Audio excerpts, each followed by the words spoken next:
M के times news में आपका स्वागत है। मैं हूं एम के आज़ाद। आज हम बात करने वाले हैं भारत और चीन के सीमा विवाद को लेकर उठे गए कदमों के बारे में कि सरकार क्या क्या कदम उठा रही है और चीन विवाद पर विपक्ष के नेताओं का क्या आवाज़ें उठ रही है। इन सारे बातों को हम आज कहने वाले हैं, आपको बताने वाले हैं। तो आज हमारा जो मेरा टॉपिक होगा वो भारत और चीन सीमा विवाद को लेकर। देर से ही सही, लेकिन केंद्रीय गृह मंत्रालय ने 2 दिन का अरुणाचल प्रदेश का दौरा तय किया है। भारत के केंद्रीय गृह मंत्री अमित शाह जी 2 दिन का अरुणाचल का दौरा करेंगे और विभिन्न योजनाओं का शुभारंभ भी करने वाले हैं। चीन के बढ़ते हुए खतरे को देखते हुए भारत सरकार का यह कदम उठाना निश्चित तौर पर हम कह सकते हैं कि स्वागत योग्य कदम है। इससे किसी को इनकार नहीं करना चाहिए। हाँ, ये आप जरूर कह सकते हैं कि देर से उठाया गया ये कदम है, क्योंकि जिस हिसाब से चीन ने भारत के 11 जगहों का, जो अरुणाचल प्रदेश का है, उसको नाम बदलने के काम किया, उसके बाद तुरंत ही हमें लगता था कि गृह मंत्री का दौरा वहाँ हो जाना चाहिए। खैर जो भी है, देर से ही देर आए दुरुस्त आए। तो जिस योजना के तहत में जो शुरुआत होगी, उस योजना को सरकार ने नाम दिया है वाइब्रेट विलेज योजना। इसी के तहत में सरकार वहाँ पर पनबिजली और विभिन्न सूक्ष्म पनबिजली और वगैरह का उद्घाटन करने वाली है। मैं आपको बता दूं कि सरकार ने 2022-23 में से लेकर 25-26 तक बड़े पैमाने पे उनके स्ट्रक्चर को डेवलप करने के लिए, यानी भारत और चीन सीमा पे जो लगी हैं सीमाएं हैं, उसके गाँव का को डेवलपमेंट के लिए बड़ी राशि जारी की करने की योजना बनाई है, यानी जारी की है। करीब 2500 करोड़ रुपया संपर्क सड़क पे खर्च किया जाएगा और 4800 करोड़ रुपया विभिन्न योजनाओं पे खर्च किया जाएगा। ये योजना सिर्फ अरुणाचल प्रदेश के लेकर नहीं है, चीन से सटे सभी गांवों, जैसे अरुणाचल प्रदेश के अलावा सिक्किम में, हिमाचल प्रदेश में, उत्तराखंड में और केंद्र शासित प्रदेश लद्दाख के गांवों में भी इनका इंफ्रास्ट्रक्चर, इनका डेवलपमेंट की योजना बनाई गई। ये योजना, इस योजना के तहत सरकार को वहाँ पर मोबाइल इंटरनेट कनेक्टिविटी, उनके सौर ऊर्जा, पवन ऊर्जा और उनके पर्यटक स्वास्थ्य संबंधी और बहुत से इंफ्रास्ट्रक्चर को डेवलप करने की योजना है। निश्चित तौर पे हम इसको कह सकते हैं कि इस योजना का लाभ वहाँ के सीमावर्तियों में लोगों का पलायन रोकने के लिए एक अहम हिस्सा साबित होंगे। ये जो 2 दिन के गुजरात दौरा है, उसमें 10 अप्रैल 2023, तो 10 अप्रैल को सरकार वहाँ पर सूक्ष्म पनबिजली योजना का शुभारंभ करेगी। 11 अप्रैल को, जैसे बताया जा रहा है कि 11 अप्रैल को अमित शाह जी विलोंग युद्ध स्मारक में श्रद्धांजलि अर्पित करें। इसके अलावा अमित शाह जी का गृह मंत्रालय के दावे के अनुसार और भी कई राज्यों में जाने का प्लान बनाया गया है।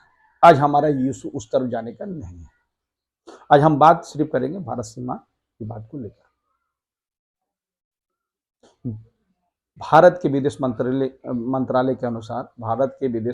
के अनुसार चीन भारत के 90,000 वर्ग किलोमीटर पर अपना दावा करता है, जो एकदम गलत है।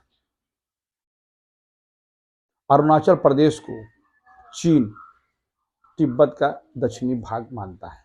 आपको हम बता दें कि जिस तिब्बत को लेकर चीन का दावा है, चीन ने 1950 में हमला करके चीन को अपने कब्जे में ले लिया है। वो तिब्बत जिसको 1950 में अपने कब्जे में ले लिया। अब हम आपको आगे ले चलते हैं। हम आपको बताते हैं कि भारत और चीन का जो सीमा है करीब 3500 किलोमीटर का क्षेत्र जो है हमारी सीमाएं उससे लगती है। सिर्फ अरुणाचल प्रदेश में करीब 1156 किलोमीटर हमारी सीमाएं चाइना के साथ में लगती है। इसी सीमा को जो 3500 किलोमीटर जो हम लोगों का जो सीमा उसके सीमा क्षेत्र है, इसी को वास्तविक नियंत्रण रेखा यानी एलएसी कहते हैं। यही वास्तविक नियंत्रण रेखा जिसको कहते हैं। तो बात हम आगे बढ़ाते हैं कि इसका शुरुआत हुआ तो कहाँ।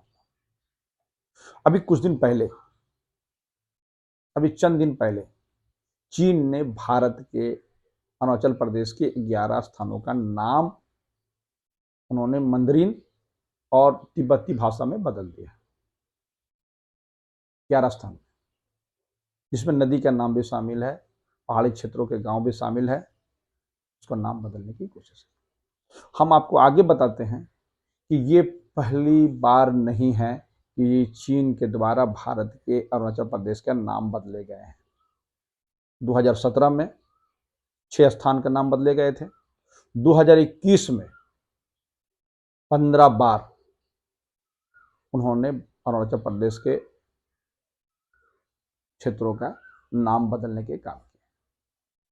तो यूं कहा जा सकता है कि जिस सरकार ने चीन को लाल आंख दिखाने की बात कह के सत्ता पे काबिज हुई है, वो उसके सत्ता में शामिल होने के बाद यानी 2014 के बाद 2017, 2021 और 2023 में, 2017 में 6 बार, 2021 में 15 बार और 2023 में 11 नामों का स्थान बदलना इस सरकार पे सवालिया निशान खड़ा करता है, जिसे इनकार नहीं किया जा सकता।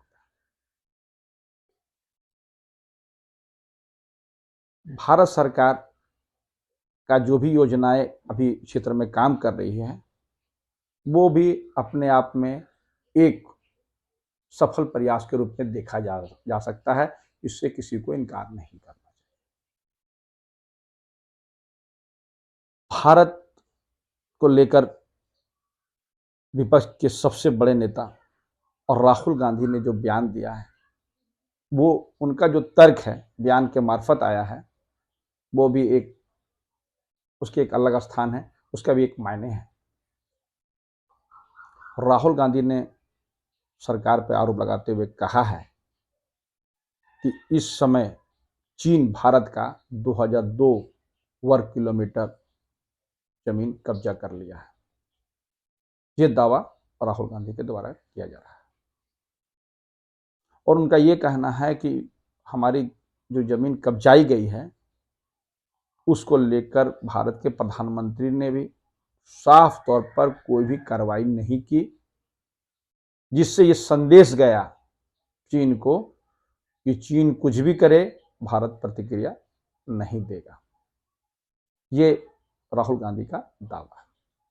राहुल गांधी यही नहीं रुके, वो कहते हैं कि जिस हिसाब से रूस ने यूक्रेन पर कब्जा करने की कोशिश की या उस पर अटैक किया, उसके पीछे उसका जो तर्क था कि रूस ने यूक्रेन को बार बार समझाया कि आप पश्चिमी देशों से अपने संबंध को प्रगाढ़ ना करें, लेकिन यूक्रेन नहीं माना और उन्होंने पश्चिम देशों में अपने रिश्ते को बढ़ाना शुरू किया, जिसके लिए रूस ने यूक्रेन पर हमला किया। ठीक उसी तरह चीन भी भारत को आगाह करता है कि वो अरुणाचल प्रदेश में घुस जाएंगे, लद्दाख में घुस जाएंगे। निश्चित तौर पर राहुल गांधी जी के अपने तर्क और वितर्क हैं, उनके अपने सोच की नज़रिया है, लेकिन एक बात यहाँ बहुत अहम है कि निश्चित तौर पे अमित शाह जी जिस सामरिक दृष्टिकोण से महत्वपूर्ण रखने वाले गांव किबुथु का दौरा कर रहे हैं और वहाँ विकास कार्यों का उद्घाटन करेंगे, निश्चित तौर पे ये स्वागत योग्य कदम है। चलिए आगे बढ़ते हैं। चीनी अखबार ग्लोबल टाइम्स ने अपने 11 गांव बदलने की पुष्टि की है। उनके गृह मंत्रालय सिविल अफेयर मिनिस्ट्री ने 11 गांव पे बदले जाने को मंजूरी दी है। उनके हिसाब से उनका जिंगनेन का इलाका पड़ता है, जिसको हम अपने देश का अरुणाचल प्रदेश कहते हैं, उसको जिंगनेन क्षेत्र कहते हैं। उन्होंने आगे कहा है ग्लोबल टाइम्स ने कि मैंने जो ये बदले हैं, नाम बदले हैं, उसमें हमारा जो दक्षिण का हिस्सा जो है, जो सिंजियान के नाम से जानता है, वो लोग जानते हैं उनको, उनका नाम आता है। और उन्होंने आगे कहा है कि मैंने इसे 5 पहाड़ी क्षेत्रों का और 2 नदियों का भी नाम बदला है। और वो यही नहीं, और उसमें ग्लोबल टाइम्स में आगे लिखा हुआ है कि अरुणाचल प्रदेश की राजधानी ईटानगर के एकदम समीप गांव पे भी उनका नाम बदला जाना अपने आप में भारत की आपत्ति का एक बहुत बड़ा कारण है। उन्होंने जो नाम बदला है वो मंदियार और तिब्बती भाषा में उसका नाम बदला है। तो क्या सिर्फ नाम बदल देने से, चीन का एक दावा कर देने से क्या सचमुच नाम बदल जाते हैं? एक्सपर्ट इस पे अलग राय रखते हैं। आइए हम बताते हैं कि ये उनका चीन का रखा जाना, इनका नाम का बदला जाना कि कोई ज़्यादा अहमियत क्यों नहीं है। क्योंकि किसी भी देश अगर किसी भी शहर या गांव या किसी चीज़ का नाम बदलने के लिए सोचता है तो सबसे पहले उनको UN global geography information management को इसकी सूचना देना पड़ता है। और यूएन ग्लोबल ज्योग्राफी के एक्सपर्ट जो है उस नाम को लेकर उस क्षेत्र का दौरा करते हैं और उस नाम के बारे में जानकारी हासिल करते हैं कि उनका नाम बदलने के पीछे क्या तर्क है। यही नहीं, वो आसपास के इलाकों का दौरा करके लोगों का राय भी जानते हैं। जब एक्सपर्ट इस चीज़ को पूरी तरह इत्मीनान हो जाते हैं, उसकी पुष्टि हो जाती है, तब जाके नाम बदलने की प्रक्रिया होती है। तो जाहिर सी बात है कि इस नाम बदली को लेकर चीन ने UN global geographic team management को कोई इन्फॉर्मेशन नहीं दी है। तो यूँ कहे तो ये एक राजनीतिक कयास है, क्योंकि चीन लगातार उनकी विस्तारवादी नीति और उनकी आक्रामक नीति से दुनिया वाकिफ है। अभी हाल फिलहाल जो आप मामले देख रहे हैं वो ताइवान को लेकर चीन का जो रुख है, निश्चित तौर पर चीन का जो रुख होता है वो हमेशा विस्तारवादी नीतियों के तरफ जाता है। इससे इनकार नहीं करता है, ना भारत करता है और ना ही विश्व करता है। राहुल गांधी ने एक बात और अपने बात को कहे थे इस बात को कि निश्चित तौर पे पश्चिम देश चीन से लड़ने के लिए सक्षम नहीं है। जी हाँ, राहुल गांधी ने इस बात को कहा था कि पश्चिम देश कोई भी चीन से लड़ने की शक्ति नहीं रखता है। सिर्फ और सिर्फ भारत ही ऐसा देश है जो चीन से टक्कर लेने के लिए सक्षम है। ये एक बहुत महत्वपूर्ण है। खैर, सबके दावे अपने दावे हैं, इसलिए आप हमारे वीडियो कैसा लगा इसको सब्सक्राइब करना ना भूलें और हमारा कमेंट्स बॉक्स में जाकर इस बात का कमेंट्स करें कि हमारा वीडियो कैसा लगा और किस तरह का वीडियो देखना पसंद करते हैं। नमस्कार।